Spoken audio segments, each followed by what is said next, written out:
ऐसे और अपडेट्स के लिए चैनल को अभी सब्सक्राइब करें।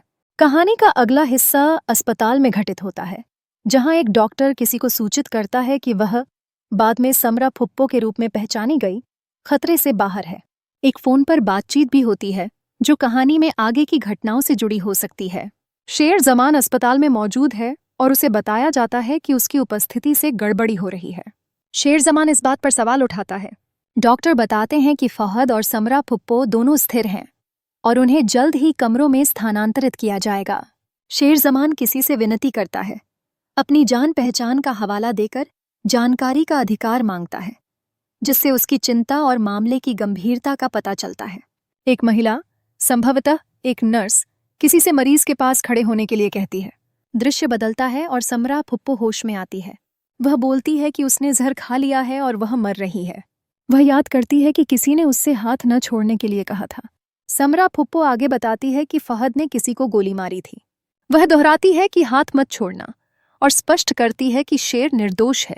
वह शेर को अकेला छोड़ देने के लिए कहती है और यहाँ तक कि अपने हाथ को गोली मारने की बात भी करती है।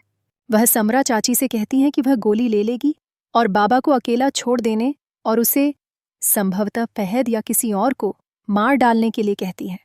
यह दृश्य समरा फुप्पो की गंभीर स्थिति और शेर की बेगुनाही पर उसके जोर को दर्शाता है।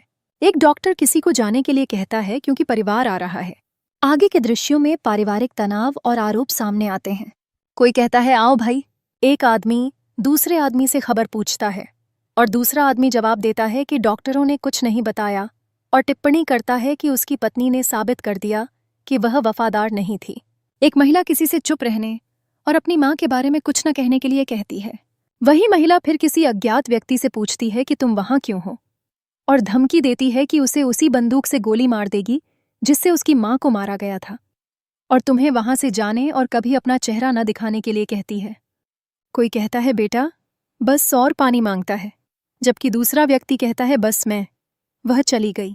कहानी में एक भावनात्मक मोड़ तब आता है जब एक महिला दूसरी महिला से पूछती है कि क्या वह अभी भी जाग रही है, यह कहते हुए कि जिस माँ का बेटा घर नहीं लौटा है वह सो नहीं पाएगी।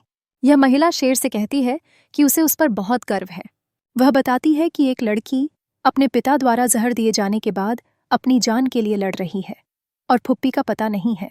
वह आगे कहती है कि बाबा और चाचा का मानना है कि फहद ने एक लड़की की जिंदगी बर्बाद करके सही काम किया। महिला पूछती है कि दूसरी महिला ने ऐसे लोगों के साथ अपनी जिंदगी कैसे बिताई और उसे बाबा से प्यार कैसे हुआ। फिर खुद को सुधारते हुए कहती है, शादी। वह पूछती है कि शादी कैसे हुई, यह सुझाव देते हुए कि यह एक अरेंज्ड मैरिज थी क्योंकि उसके पिता धनी लोगों का पक्ष लेते थे, जैसे शेर के दादा के निजी वकील जो बाद में सब कुछ के मालिक बन गए। महिला कहती है कि वह लोगों से प्रभावित नहीं होती और उसे यह परेशान करने वाला लगता है। वह याद करती है कि शेर के पिता जब भी आते थे तो उसके पिता कैसे घबरा जाते थे, क्योंकि वह केवल उनके धनी परिवार को ही पहचानते थे। वह बताती है कि जब शेर के पिता ने व्यवसाय में कदम रखा तो उसके पिता और भी प्रभावित हुए। वह कहती है कि उसके पिता हमेशा शेर के पिता की बुद्धिमत्ता की प्रशंसा करते थे और उसे हमेशा लगता था कि यह एक प्रेम विवाह था।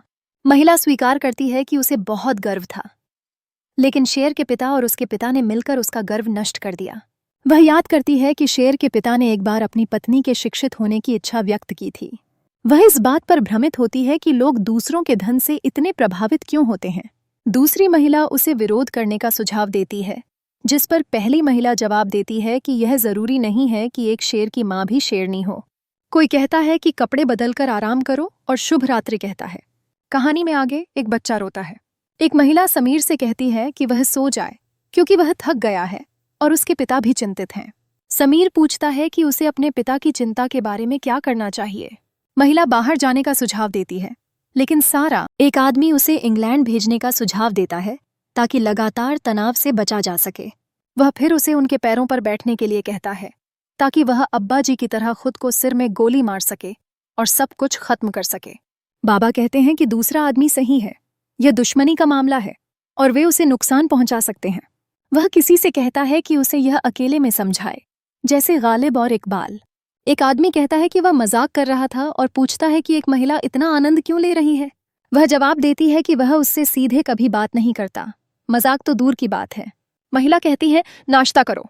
जवान को पता चलता है कि उसके छोटे चाचा ने पिछले 8 सालों में 65 मिलियन की रकम कंपनी से चुराई है। शेर जमान ये बात अपने पिता को बताता है, लेकिन उसके पिता कहते हैं कि ये बात बाहर नहीं जानी चाहिए क्योंकि इससे परिवार की इज्जत को नुकसान होगा।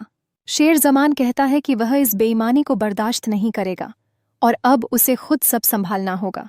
उसी वक्त फजा नाम की एक लड़की, जो शेर जमान की पत्नी है, उसके परिवार में सब उसे दोषी ठहरा रहे हैं क्योंकि वह शेर जमान के साथ भाग गई थी। फजा को गोली भी लगी थी।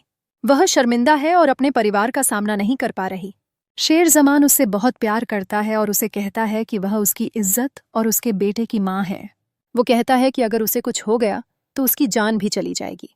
शेर जमान का भाई भी उसके खिलाफ है क्योंकि वह कारोबार का सारा कंट्रोल खुद चाहता है।